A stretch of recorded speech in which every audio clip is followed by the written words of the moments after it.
Hey guys, welcome to the show. Hope you're having a great day. Hope you're enjoying some of that beautiful weather we're having, at least here in Southeast Michigan.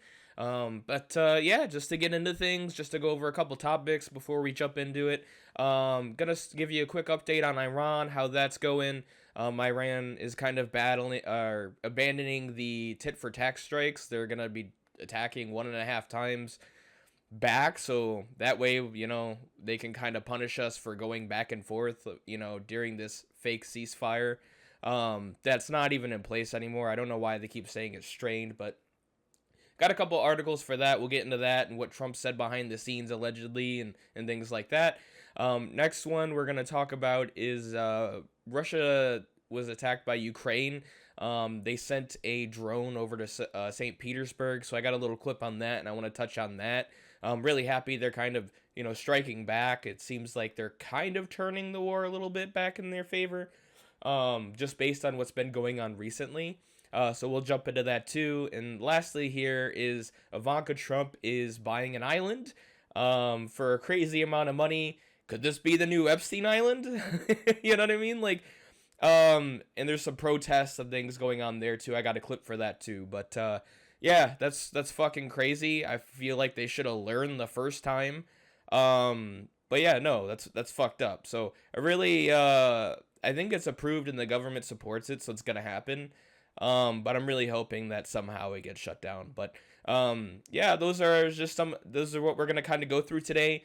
Let's go ahead and jump into things, starting with Iran. All right, guys. So per Axios, just to kind of go over it real quick, it's reported that Trump said to Netanyahu, "You're fucking crazy," over his escalation in Lebanon that keeps killing people.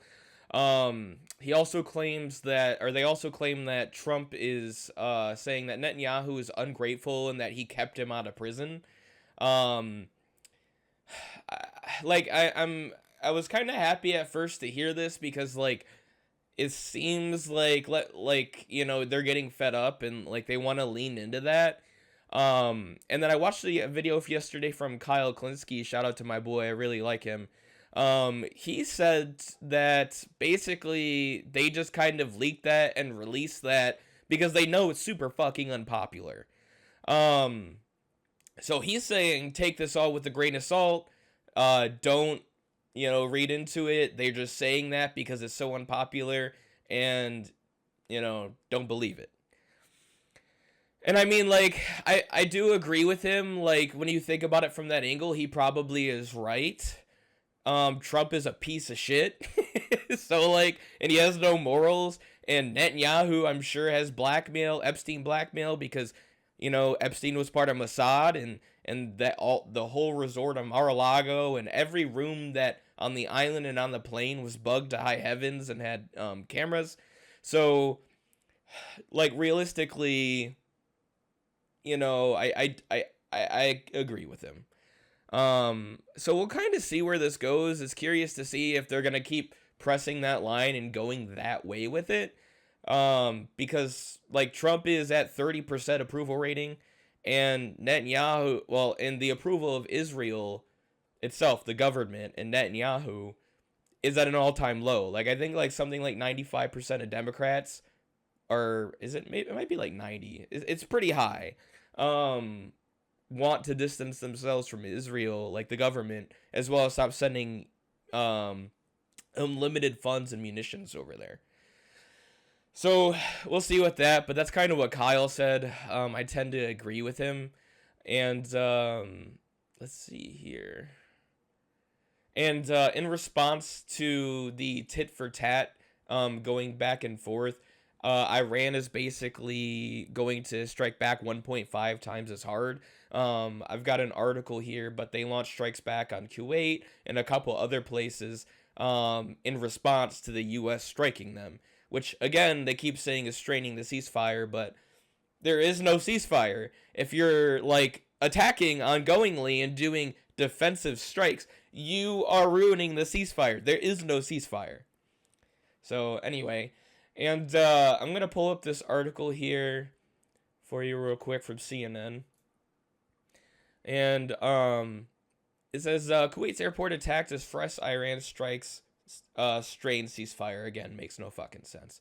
But I'll go ahead and play this clip for you real quick. Just entered Iran and we're currently driving towards Tehran. I would say that the drive is probably going to take well north of 12 hours. And we come here at a pretty decisive time as the United States and Iran are trying to inch closer to a memorandum of understanding that would at first end the hostilities between the United States and Iran, but also pave the way for negotiations for a broader peace agreement that could then happen maybe a month, maybe 2 months down the line.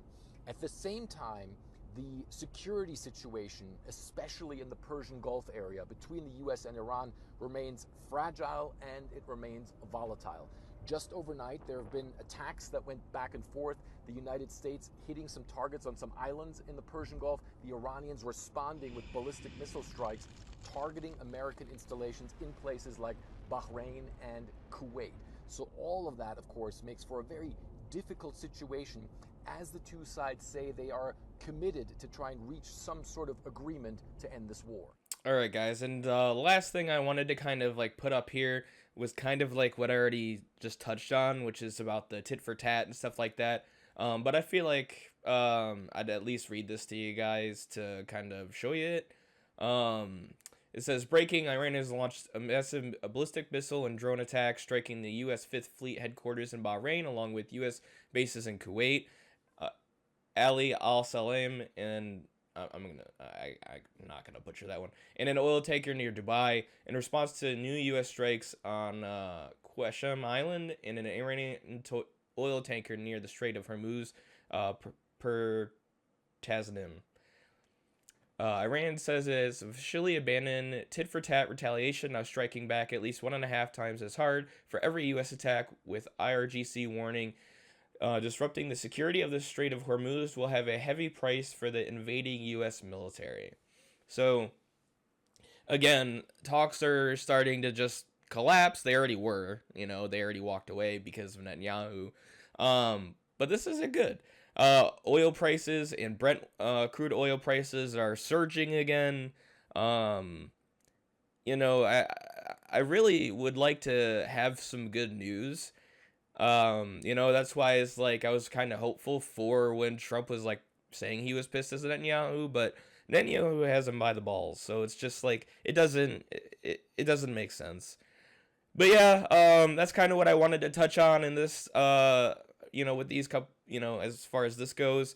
Let me know what you guys think down below, and hopefully we can stop living through history.